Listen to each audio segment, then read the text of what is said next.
let's turn, there's a lot on the plate here, the foreign policy plate. Then there's Afghanistan, where Afghan President Hamid Karzai has refused to sign a bilateral security agreement, or BSA as it's called, with the United States until sometime after the election in 2014, and also he has to get some of his demands met first.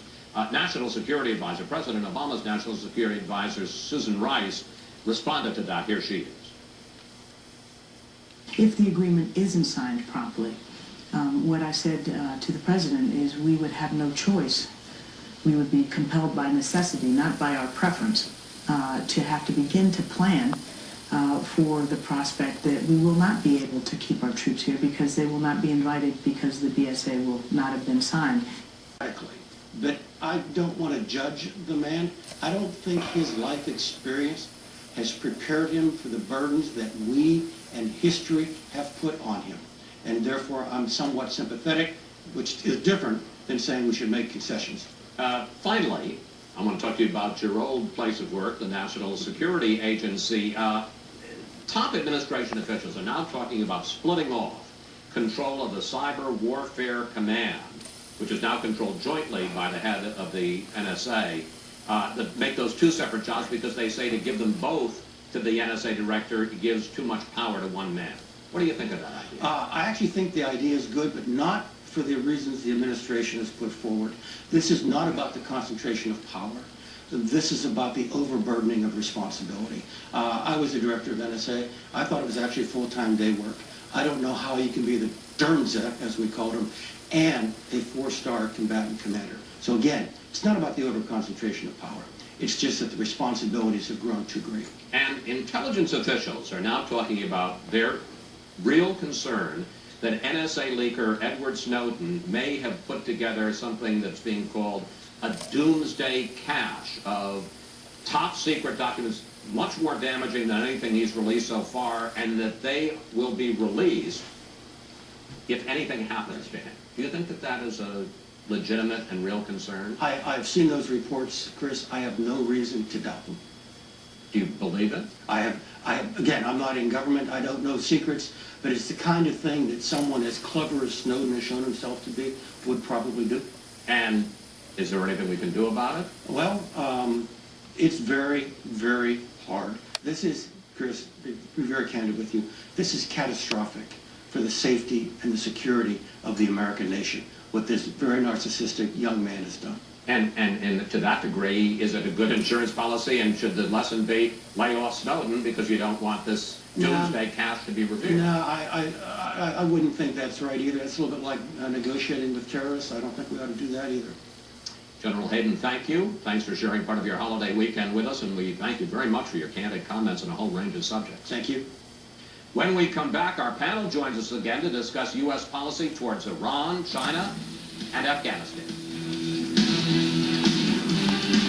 It's existed for many, many years between our two nations. President Obama this week defending his controversial deal with Iran to limit its nuclear program in return for an easing of some Western sanctions. And we're back now with the panel. Well, Congresswoman Harman, you heard General Hayden talking about this deal.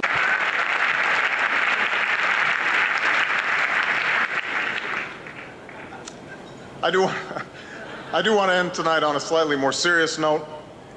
Whoever takes the oath of office next January will face some great challenges, but he will also inherit traditions that make us greater than the challenges we face. And one of those traditions is represented here tonight. A free press that isn't afraid to ask questions, to examine, and to criticize. And in service of that mission, all of you make sacrifices. Tonight we remember journalists such as Anthony Shadid and Marie Colvin.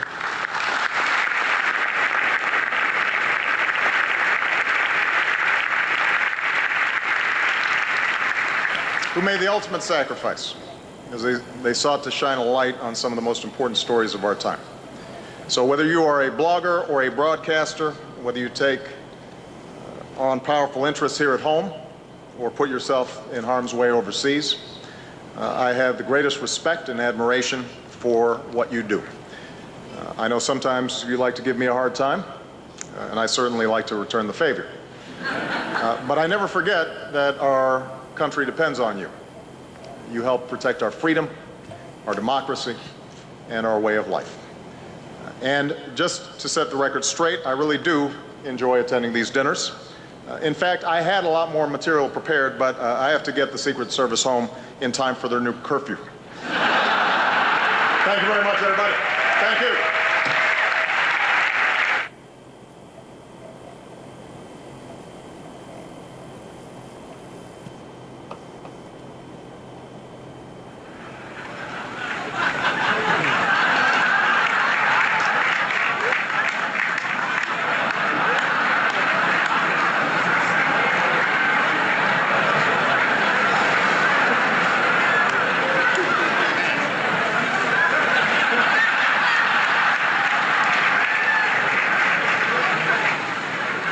Members of the White House Correspondents Association, distinguished guests, ladies and gentlemen, here I am.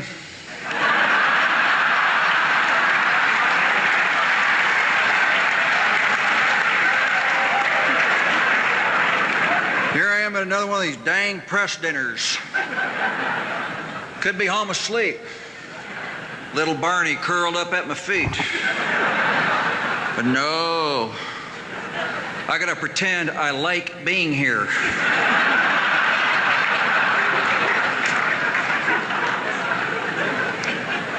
The media really ticks me off. The way they try to embarrass me by not editing what I say.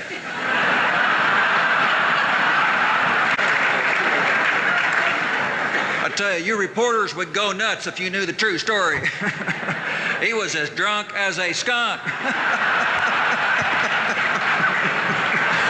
On one beer. Light beer. Oh, people were ducking and diving for cover. I wish I could have been there. I saw him walking down the hallway the other day. I looked at him and said, "Don't shoot." You see, people don't see the fun side of Dick. But Dick's a good man. He has a good heart. Well, he's a good man.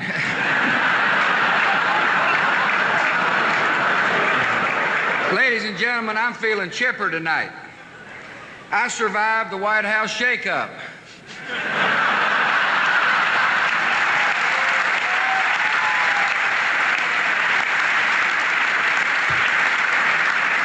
So I want to talk about some serious issues, such as... Okay. Here it comes. Nuclear proliferation. Nuclear proliferation. Nuclear proliferation. Nuclear proliferation.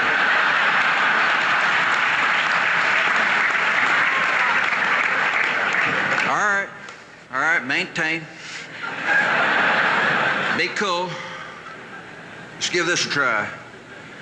We must enhance non-compliance protocols, sanctioned not only at IAEA formal sessions, but through intersessional contact. We must enhance non-compliance protocols, sanctioned not only at EIEIO formal sessions, but through intersexual conduct.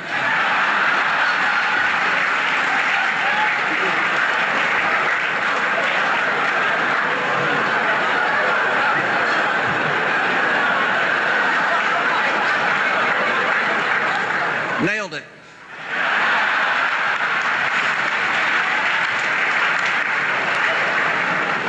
See, I'm an activist.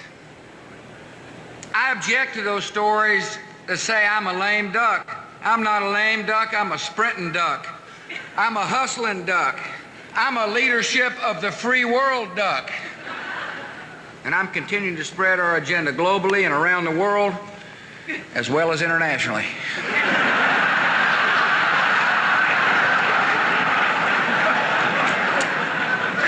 Some of my critics in the international community call me arrogant, I will not even honor that with a response.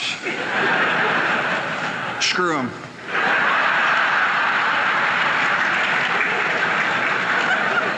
Nah, don't say screw them. Let's hit them with some rhetorical eloquence. My friends, our purple mountains with ramparts, red glare, white with foam and justice for all, fruity plains gallantly streaming, from sea to shining sea with a shining city on a shining hill above a shining prairie, and maybe some shiny trees and a few shrubs, I see a shiny America.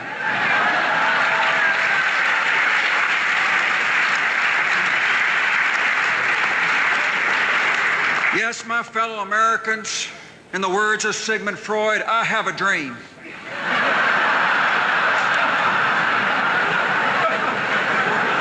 And one of those dreams is to eliminate barriers. And I saw a wonderful opportunity to do that when I was in China, out on tour of the Chinese countryside with the Chinese premier, Wen Jiabo. I looked him straight in the eye and I said, Mr. President, tear down this wall.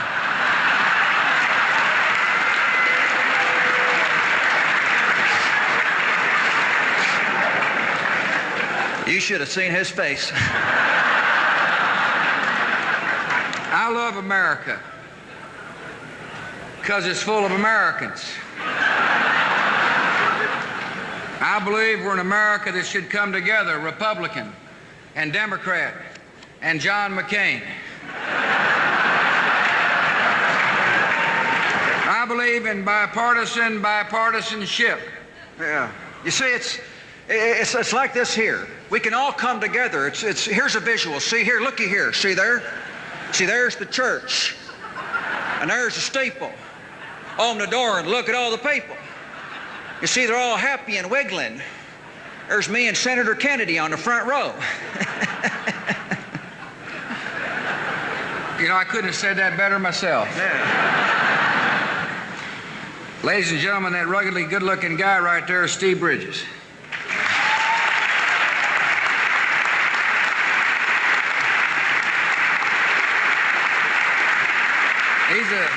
He's a fine talent.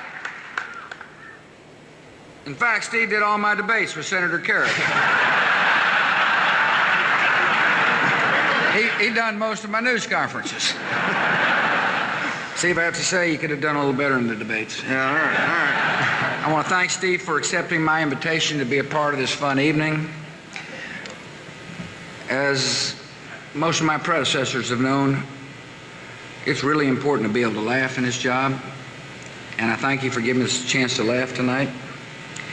I got one more thing I want to share with you on my mind. It's something that's never far from my mind. God bless our troops. God bless the cause of freedom. And God bless America. Thank you.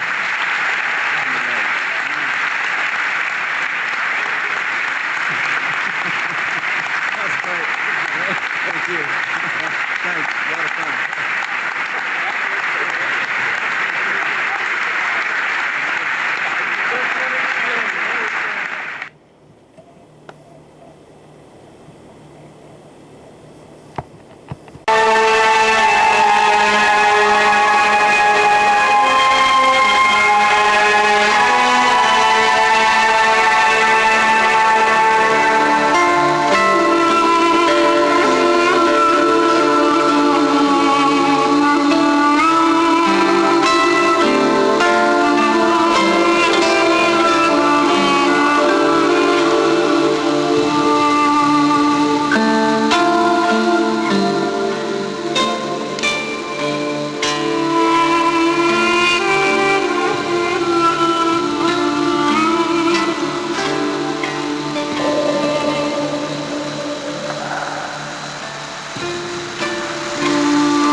Thank you.